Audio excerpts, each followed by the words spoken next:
여러분들 그리고 건강한 모습으로 이렇게 함께 예배드릴 수 있어서 참으로 감사합니다. 네.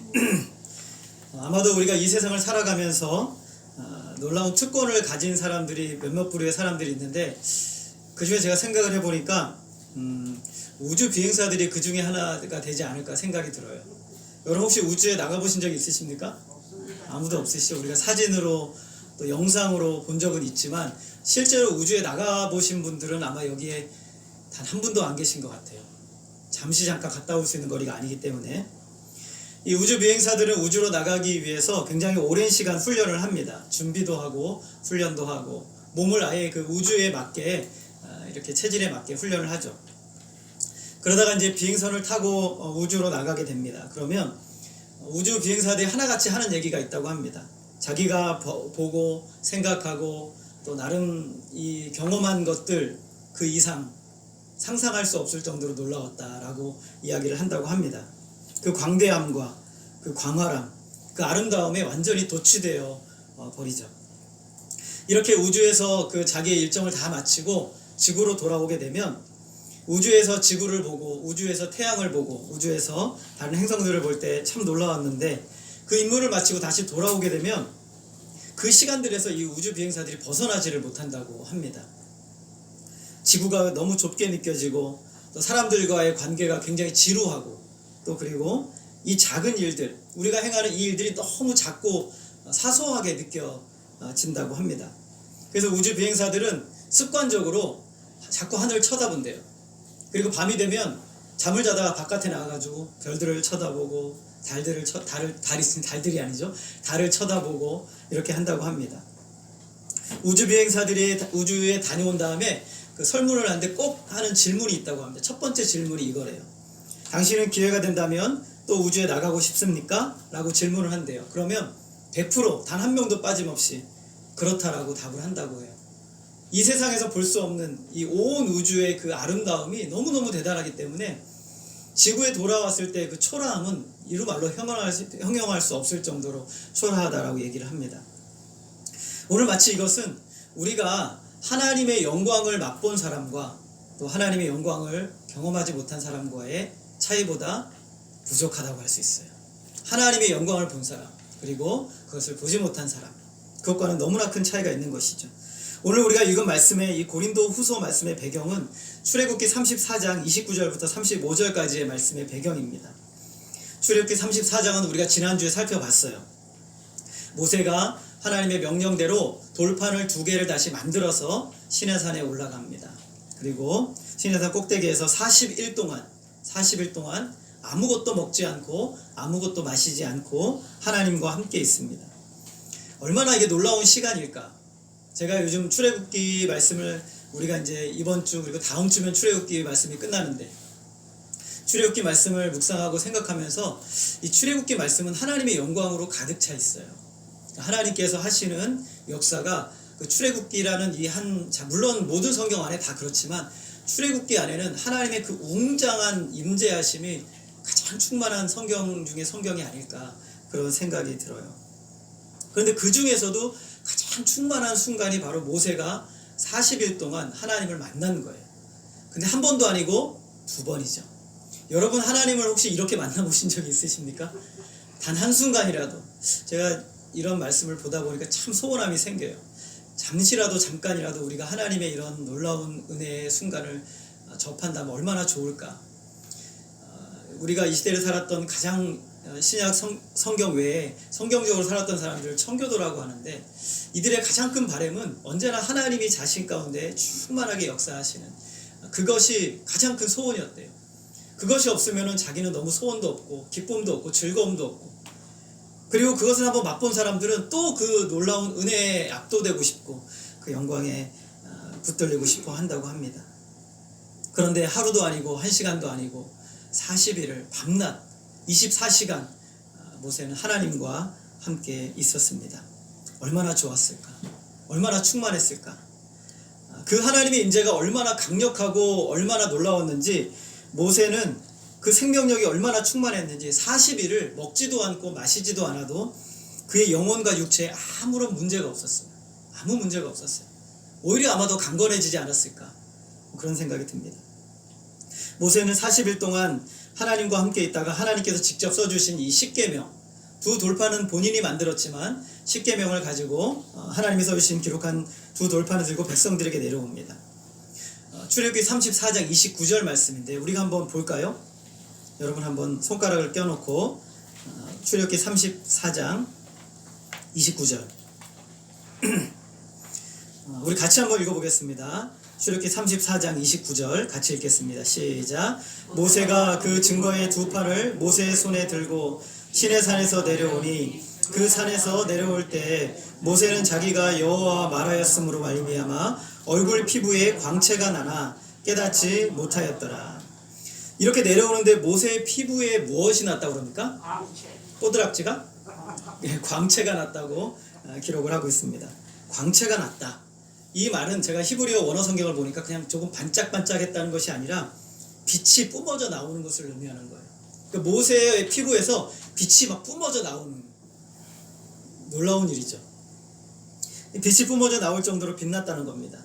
그런데 그 모세의 얼굴에 광채가 난 이유가 무엇이라고 말씀하고 있어요? 무엇이라고 말합니까? 예, 여호와와 말씀하였으므로 말미암아. 하나님과 40일 동안 그 시내산에 있으면서 하나님과 대면하여 무슨 대화를 했을까 참 궁금하기도 해요. 그런데 물론 하나님께서 십계명을 비롯한 다른 모든 율법의 말씀을 알려주셨겠죠. 성막에 대한 말씀을 주셨을 거예요. 그런데 사실 그 40일이면 좀 그것만 말하기엔 너무나 좀 길어요. 아마 더 많은 말씀들을 모세와 나누셨을 거란 생각이 듭니다. 그래서 자기가 여호와와 말씀하였으므로 말미암아 얼굴에 광채가 났어요. 하나님을 대면하고 그리고 말로 표현할 수 없는 하나님의 그 말씀과 그리고 충만한 교제를 누렸기 때문에 그 얼굴에 광채가 난 거예요. 영적인 빛은요 바로 하나님을 만나는 것을 통해서 나는 거예요. 이 세상에 존재하는 빛이 아니에요. 모세의 얼굴의 광채는 자기 게 아니라 하나님의 빛이 그를 통해 투영이 된 거예요. 자기 게 아닌 거죠. 하나님을 만남으로 말미암아 그 광채가 난 겁니다. 그는 오직 하나님만을 주목하고 있었을 거예요. 다른 건 다 없죠. 세상과 나는 간 곳이 없고 하나님만 보이는 바로 그 시내산 꼭대기에서의 하나님과의 독대한 순간이죠. 하나님을 가난한 마음으로 또 사모하는 심령으로 전심으로 하나님을 모세가 주목하고 하나님은 전심을 다해 모세와 영적인 아름다운 교통과 교제를 누리는 이 순간. 그랬을 때 이 모세의 얼굴에서는 하나님의 그 빛이 투영이 되어서 영광스러운 모습이 나타난 겁니다. 이렇게 그의 피부에서 빛이 막 발하는데 모세는 그것을 알았습니까? 몰랐습니까? 몰랐어요. 모세는 자기가 아니라 바로 하나님께 집중되어 있었기 때문에 자기의 몸의 변화나 자기의 몸의 상태에 대해서는 전혀 생각할 수가 없었던 거예요. 하나님께 집중되어 있으니 하나님께 그 마음과 생각과 모든 육체의 모든 것이 하나님께 가 있기 때문에 내 것은 없는 거죠. 나는 없는 거예요. 그래서 하나님께 집중되어 있는 사람은 자기 자신을 볼 수가 없어요.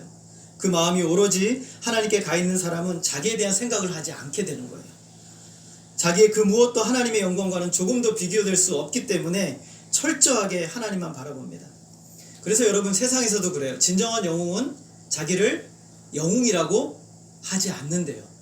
그런데 자기를 영웅이라고 하는 사람은 영웅이 아닌 거예요. 나라를 고통스럽게 하고 공동체를 파괴하는 사람인 거예요.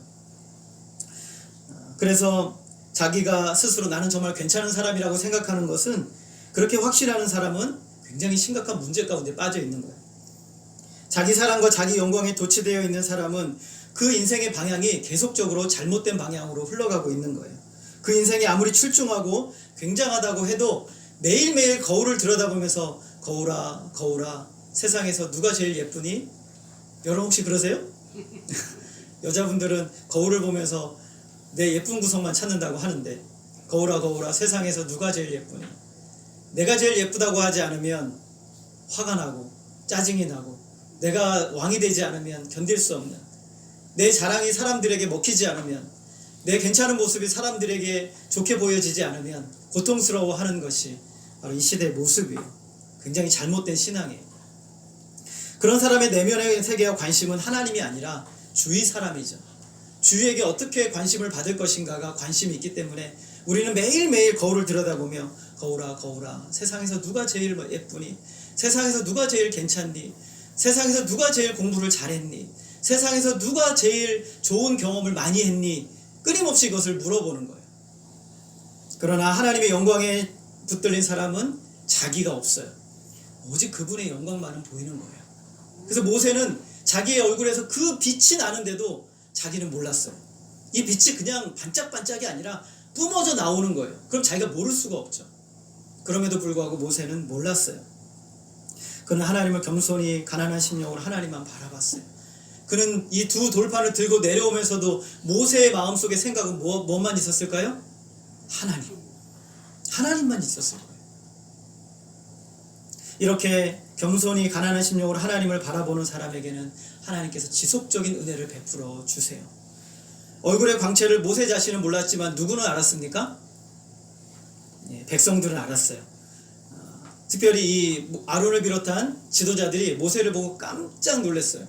얼굴에서 빛이 막 뿜어져 나오는 이 모습을 보고 깜짝 놀란 거예요. 그들이 모세를 두려워하게 된 이유는 무엇이냐면 사람들이 모세를 약간 신적인 존재로 계속 생각하고 있었던 거예요. 우리가 지난번에 살펴봤지만 출애굽기 32장에 보면 이스라엘 백성들이 모세가 시나산에 올라가 40일 동안 있을 때 그때 뭘 만들었습니까? 황금송아지를 만들었어요. 근데 황금송아지를 만들게 된 그 원인이 있었는데 무엇이냐면 자기들을 애굽에서 인도하여 낸 이 사람 모세가 없어졌기 때문에 그래요. 애굽에서 인도하여 낸 분이 누구세요? 하나님이시죠. 그런데 그들은 뭐라고 말하냐면 우리를 애굽에서 인도하여 낸 이 사람은 보이지 않는다 라고 말하고 있어요. 이스라엘 백성들에게 있어서 이 모세는 굉장히 신적인 존재예요. 그리고 우상을 만들면서 그 우상에다가 황금송아지에다 이렇게 말합니다. 이스라엘아 이는 너희를 애굽 땅에서 인도하여 낸 너희의 신이로다. 모세가 없으니 모세를 대체해야 될 신을 만들려고 한 거예요. 모세는 그들을 애굽 땅에서 인도해낸 신처럼 여겨졌어요. 애굽에 수많은 신들이 있는데 그 중에 하나님도 그런 하나님, 모세도 그런 신적인 존재라고 여긴 거예요. 모든 것이 모세 손에서 이루어졌어요. 모세의 지팡이를 통해서 물이 갈라지고 애굽의 10가지 재앙이 내려지고 그리고 이런 일이 일어나는 거예요. 여러분 만약에 모세 같은 사람이 이 시대에 나타난다면 어떤 일이 나겠습니까? 난리가 나겠죠. 아마 모든 사람들이 몰려들 겁니다. 교회가 북새통을 이룰 거예요. 그런데 40일을 하나님과 함께 시내산에 내려온 모세의 얼굴에서 뭐가 났습니까? 광채가 나니 사람들이 모세를 두려워한 거예요. 여기서 두려워했다는 것은 마치 하나님을 두려워하는 것처럼 두려워했다라는 표현인 것이죠. 신적인 두려움을 느끼는 것이죠. 그래서 가까이 하기를 두려워해요. 그러자 모세가 그들을 부릅니다. 그리고 하나님의 말씀을 전해주죠. 그리고 33절 우리 출애굽기 34장 33절 우리 같이 한번 읽어볼까요? 33절 같이 읽어보겠습니다. 시작. 모세가 그들에게 말하기를 마치고 수건으로 자기 얼굴을 가렸더라. 모세가 말을 마치고 어떻게 했습니까? 수건으로 자기 얼굴을 가렸어요. 그리고 34절에 보면 제가 읽습니다. 그러나 모세가 여호와 앞에 들어가서 함께 말할 때에는 나오기까지 수건을 벗고 있다가 나와서는 그 명령하신 일을 이스라엘 자손에게 전하며 35절 같이 읽겠습니다. 이스라엘 자손이 모세의 얼굴에 광채를 보므로 모세가 여호와께 말하러 들어가기까지 다시 수건으로 자기 얼굴을 가렸더라. 모세는 백성들에게 말할 때만 얼굴을 보여주고 수건으로 얼굴을 가렸습니다. 그리고 하나님 앞에 들어갈 때는 어떻게 했습니까? 수건을 또 벗었어요. 그리고 다시 나와서는 수건으로 얼굴을 가렸습니다. 그 이유가 무엇이었을까? 35절에 아까 우리가 읽었던 말씀에 보면 이스라엘 백성들이 모세의 얼굴에 광채를 봄으로 라고 되어 있어요. 이 본다는 것은 한번 힐끗 봤다는 것이 아니라 주목했다는 거예요. 주목했다. 그것만 찾는 거예요. 그것만 보려고 했기 때문에 그래요.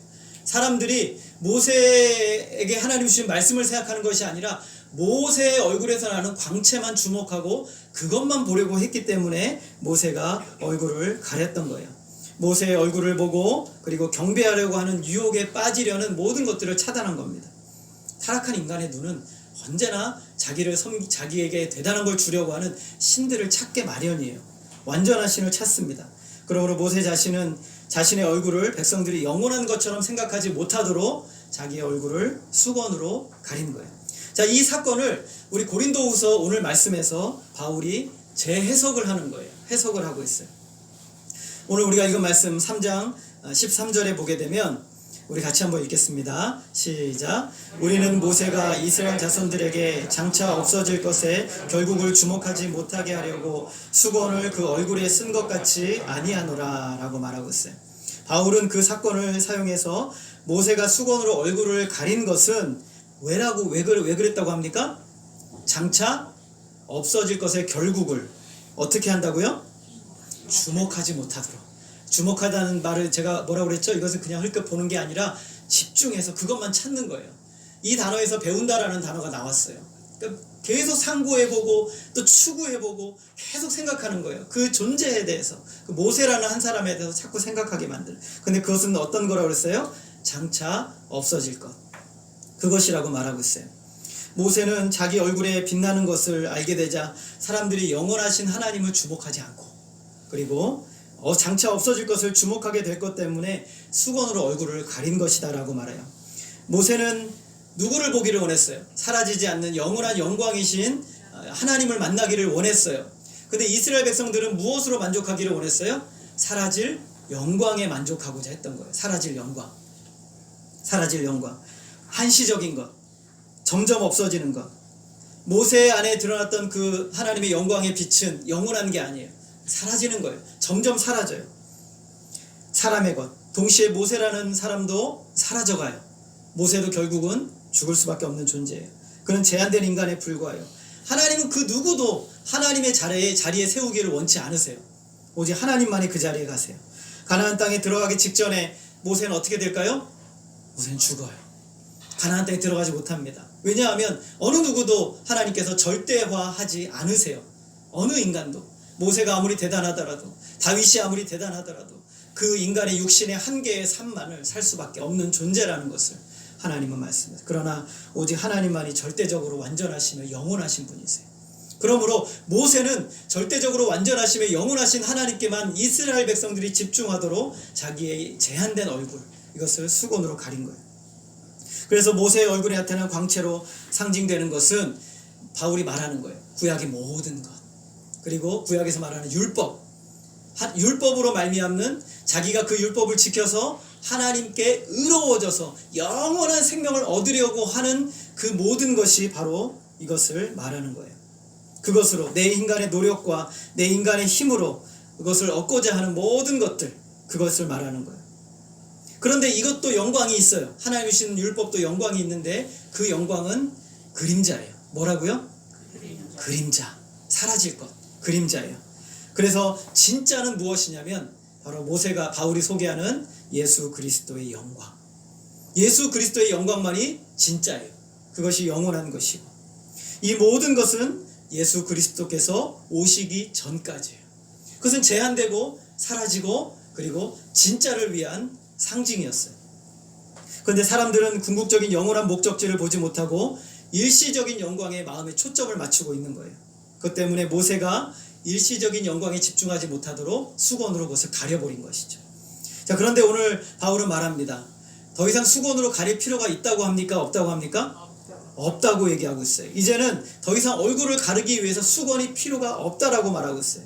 14절 말씀에 보게 되면, 그러나 그들의 마음이 완고하여 오늘까지도 구약을 읽을 때 그 수건이 벗겨지지 아니하고 있으니 그 수건은 그리스도 안에서 없어질 것이라. 구약의 백성들, 구약의 성경을 읽는 백성들 마음속에 아직도 한시적인 영광, 사라질 영광에 주목하고 그것으로 자기가 하나님께 받아들여지고자 하는 그런 욕구와 그런 강력한 마음들이 있는 거예요. 수건을 쓰고 있어요.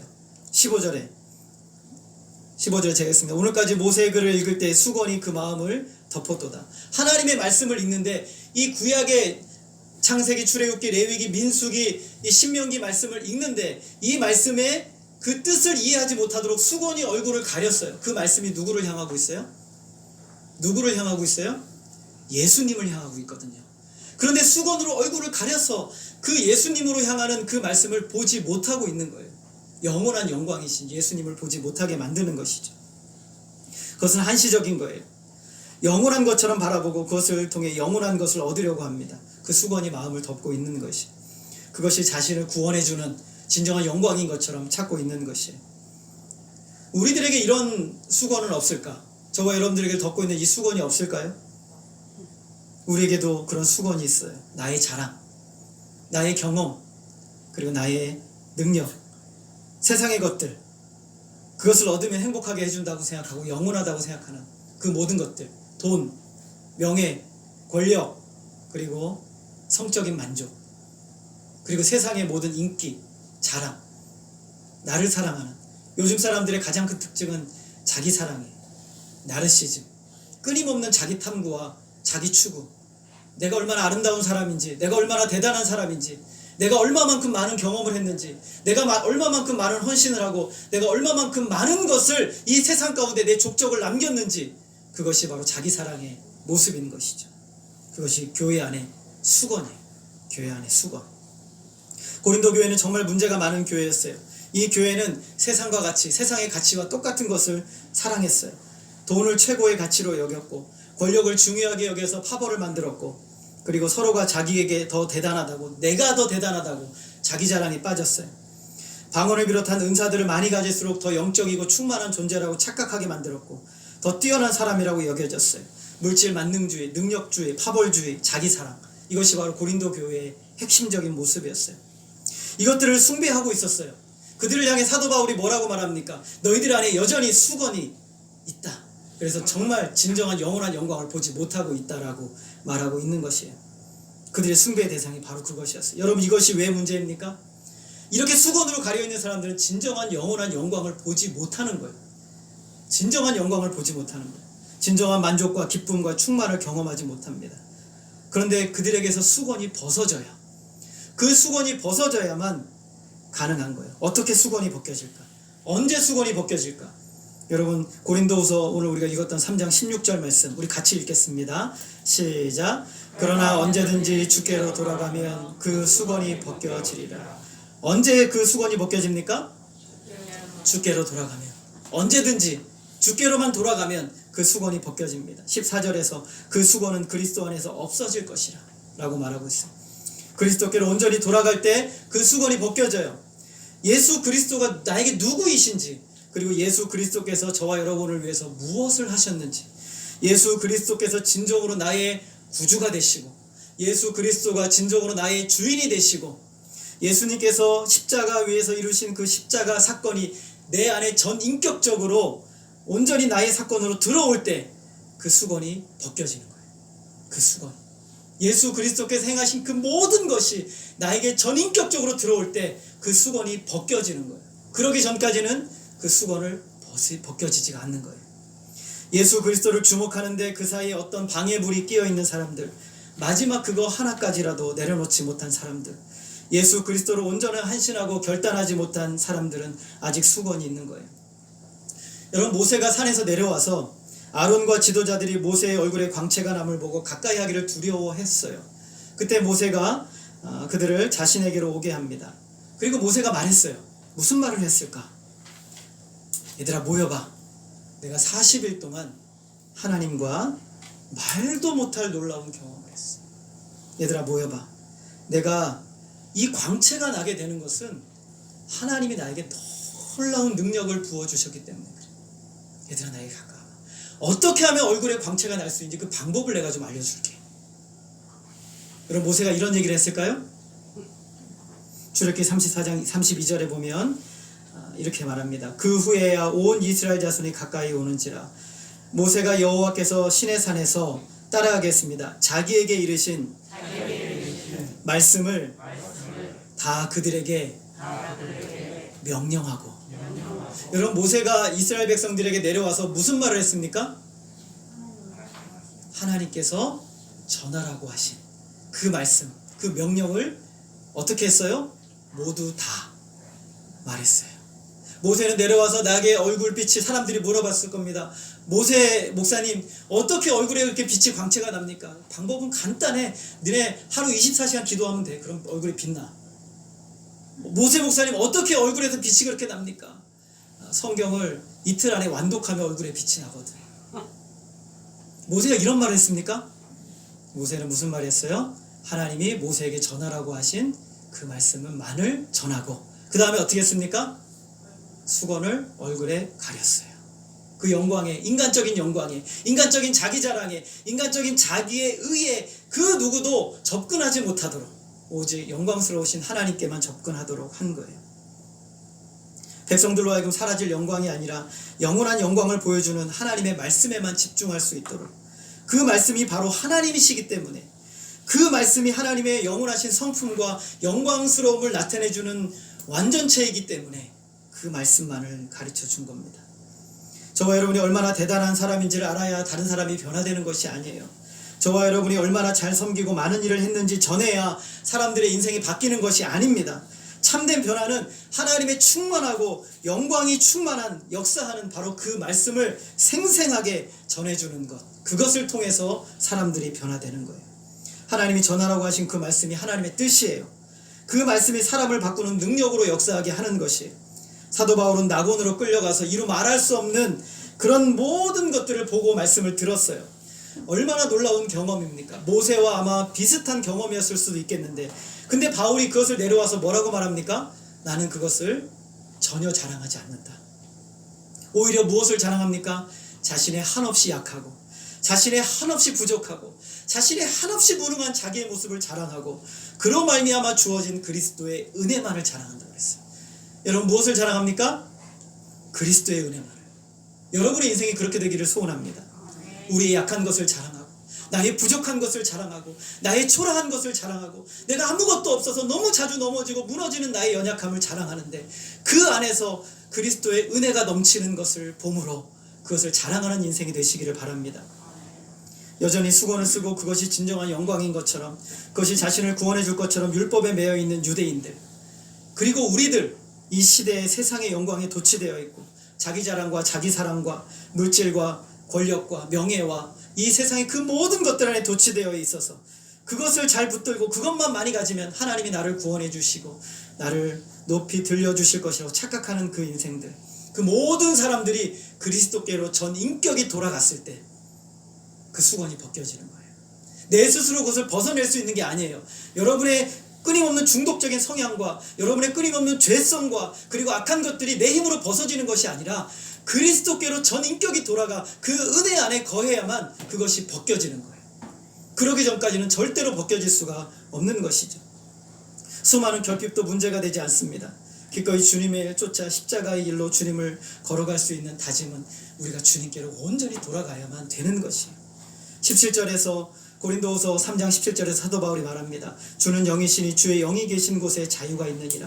유대인이 붙들었던 율법의 그 수건, 그리고 우리가 붙들었던 육신을 따르려고 하는 그 수건, 이 모든 것들은 자유를 주지 못해요. 그것은 육신적인 거예요. 육체적인 것으로는 하나님께 받아들여질 수 없어요. 하나님은 영이시니 우리는 영과 진리로 하나님을 예배하는 거예요. 영적인 것을, 우리의 영은 우리의 전 인격, 전 모든 것을 다해서 하나님을 예배해야 되는 거예요. 그러므로 주의 영이 계신 곳에는 자유가 있습니다. 18절 우리 같이 한번 읽겠습니다. 시작. 우리가 나 수건을 벗은 얼굴로 거울을 보는 것 같이 주의 영광을 보매 그와 같은 형상으로 변화하여 영광에서 영광에 이르니 곧 주의 영으로 말미암음이라. 여러분 수건을 벗고 저를 한번 보세요. 수건을 벗고 거울을 보면 뭐가 보입니까? 네? 자신이 보이잖아요. 자신이. 여러분 거울을 보는데 자기가 안 보이면 병원 가셔야 됩니다. 거울을 보면 누가 보여요? 내가 보여요. 그런데 오늘 거울을 보는데 누가 보입니까? 주의 영광이. 거울을 보는데 내 얼굴에서 주의 영광을 본답니다. 이게 신비예요. 이게 복음의 놀라운 능력이에요. 모세의 얼굴에 하나님의 영광이 투영되었던 것처럼 그리스도로 말미암아 수건을 벗고 거울을 보니 거울 안에 비친 내 모습 속에 무엇이 있습니까? 주님의 영광이 있는 거예요. 주님의 영광이.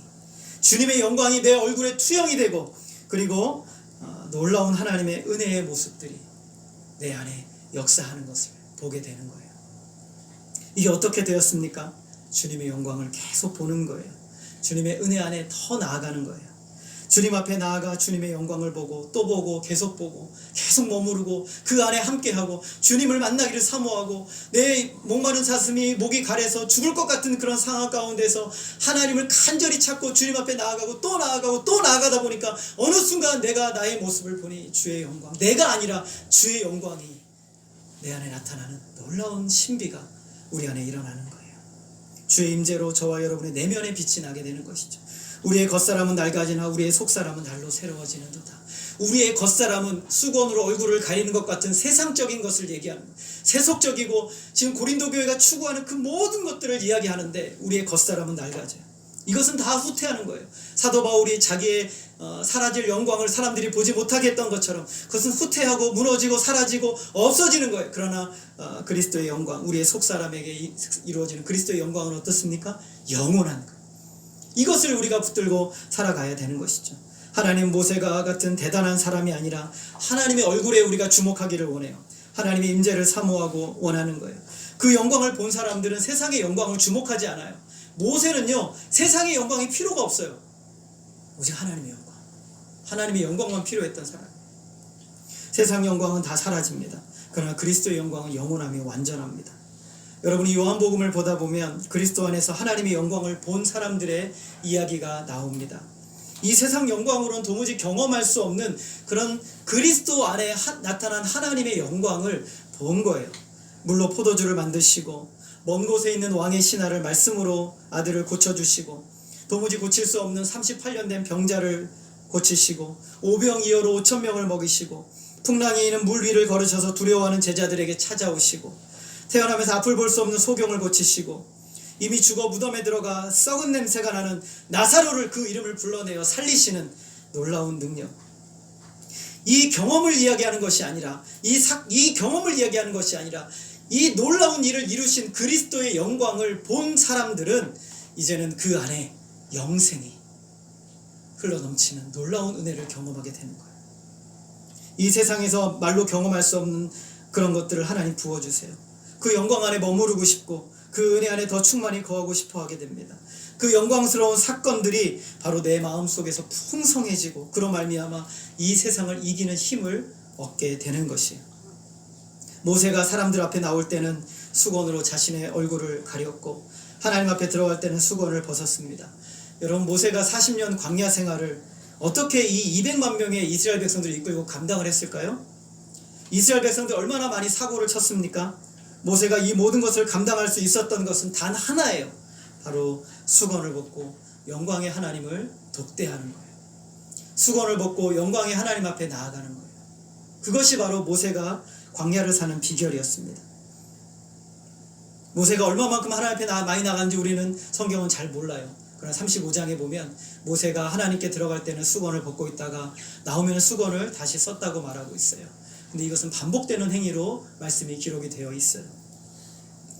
오직 그리스도의 영광만이 이 세상에서 전혀 경험할 수 없는, 말로 다 할 수 없는 것을 주는 거예요. 이스라엘 백성들을 용서해 주시고 이스라엘 백성들과 동행해 주시고 40년 광야 생활 이스라엘 백성들과 함께 해주신 것은 이스라엘 백성들 때문이 아니에요. 그것은 바로 하나님이 세우신 중보자 모세 때문이에요. 하나님이 그 모세를 통해서 하나님이 그렇게 하신 거예요. 오늘 우리가 이 세상에서 구원을 누리고 영광의 생명을 누리고 오늘 우리가 이 놀라운 하나님의 은혜 가운데 들어가는 것은 저와 여러분 때문이 절대 아니에요. 100% 우리의 그 무엇 때문이 하나도 없어요. 오직 예수 그리스도 때문이에요. 예수 그리스도 때문에 우리가 하나님의 그 놀라운 생명을 누리고 영생을 누리고 하나님이 부어주시는 은혜의 자리로 나아가게 되고 예배 가운데 부어주시는 은혜를 경험하게 되고 기도 가운데 한없이 하나님의 풍성한 은혜가 부어지고 우리의 삶의 현장에 하나님이 우리와 동행하시는 단 한 가지 이유는 예수 그리스도 때문에 그래요. 그분 때문에. 우리는 세상에 얼마나 많은 압박과 스트레스와 짐을 지고 살아갑니까? 그 중에서도 나에 대한 이 죄의 중압감, 이 죄의 중압감이 나를 얼마나 고통스럽게 하는지, 얼마나 고통이 큽니까? 말로 표현할 수 없을 정도로 이 죄 때문에 너무너무 슬프고 고통스러워서 견디지 못하는 마음으로 나아갈 때가 얼마나 많이 있습니까? 저도 그렇고 여러분도 그렇고 이 죄의 짐을 좀 벗었으면, 이 죄가 하나님과 우리를 갈라놓고 얼마나 나의 마음을 고통스럽게 하는지, 이 광야 같은 세상을 우리는 어떻게 이깁니까? 세상이 추구하는 수건을 벗고 그리스도께 들어가 그분의 임재를 바라보고 사모하고 나아가면 넉넉히 이길 수 있는 것이에요. 하나님 앞에 나아가요. 오늘 사도 바울은 우리가 다 수건을 벗은 얼굴로 거울을 보는 것 같이 주의 영광을 보매, 주의 영광을 보매라고 되어 있지만 더 정확한 표현은 우리가 주님의 영광을 바라보자 라고 되어 있어요. 주님의 영광을 바라보자. 매일매일 매 순간 반복해서 주님의 영광 앞에 나아가자 라고 말하고 있는 것입니다. 오늘 고통의 순간에, 괴로움의 순간에 여러분 무엇을 바라보시며 나아가겠습니까?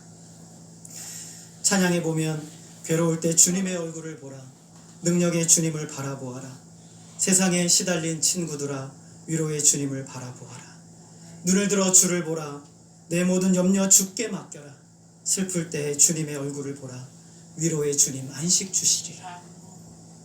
오늘 우리가 해야 할 일은 주님의 영광의 자리로 나아가는 거예요. 기도의 자리로, 말씀의 자리로, 그 은혜의 자리로. 하나님, 오늘 나에게 말로 다 할 수 없는 하나님의 은혜의 깊은 자리로 나를 불러주시옵소서. 그 자리로 나가 그 은혜 안에 흠뻑 젖어들게 되면 우리가 이 세상에서 그 고통과 어려움의 순간에서도 이길 수 있는 능력이 생기고 감당할 수 있게 되는 것이. 여러분, 매일매일 그 은혜를 사모하십시오. 더 충만한 임재를 사모하고 이 광야 같은 세상 더 이상 나를 주목하지 말고 더 이상 나에게 미래를 두지 말고 오직 하나님께 여러분의 마음을 두시고 주님만을 주목하며 그 은혜 안에 들어가서 그 주시는 은혜로 만족하며 풍성한 생명의 삶을 매일매일 누리시기를 주님의 이름으로 축복합니다. 기도하겠습니다. 하나님 아버지, 모세는 사라질 영광에 사람들이 주목하지 못하도록 했습니다. 우리는 너무나 사라질 영광에 우리의 마음이 주목하며 거기에 빠져들려고 하는 유혹이 얼마나 많은지, 하나님 그 순간에 우리는 주님의 영광의 은혜의 자리를 사모하여 나아가게 하여 주옵소서. 모세가 그 영광의 자리를 너무나 사모하여 주의 영광을 내게 보이소서, 원하건대 지금 나에게 주의 영광을 보이소서, 그 은혜가 아니면 내가 죽을 것 같습니다 라고 고백하며 말했던 것처럼 하나님, 오늘 우리도 주의 영광의 은혜의 자리로 우리를 불러 주시옵소서. 주님 앞에 나아가 마음껏 하나님의 은혜를 누리고 이 세상을 살고 이기고 광야 같은 삶을 승리할 수 있는 힘과 용기를 얻을 수 있도록 은혜 내려 주시옵소서. 하나님만이 홀로 영광 받아 주시기를 원하오며 예수님의 이름으로 기도하였습니다. 아멘. 우리 찬양하겠습니다.